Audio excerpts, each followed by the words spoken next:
রাকাত সুন্নত এ পুরো দুনিয়া আর দুনিয়াতে যা কিছু আছে সব কিছুর চাইতে উত্তম।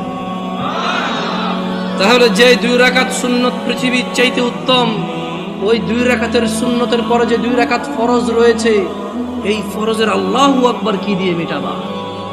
এই ফরজের সামি আল্লাহু লিমান হামিদা কি দিয়ে মিটাবা? কত টাকার মালিক হয়েছে তুমি নামাজের কাফারা দিবা, যেখানে সুন্নত 2 রাকাতের মূল্য পুরো পৃথিবীর সমস্ত সম্পদ বিক্রি করে যদি একটা স্বর্ণ কিনা হয়, ওই স্বর্ণকে যদি, এটা আমি ব্যাখ্যা দিচ্ছি বুঝার জন্য সহজে, ওই স্বর্ণকে যদি এক পাল্লা রাখা হয় আর ফজরের 2 রাকাত সুন্নতকে যদি এক পাল্লা রাখা হয়, ফজরের 2 রাকাত সুন্নত ভারী।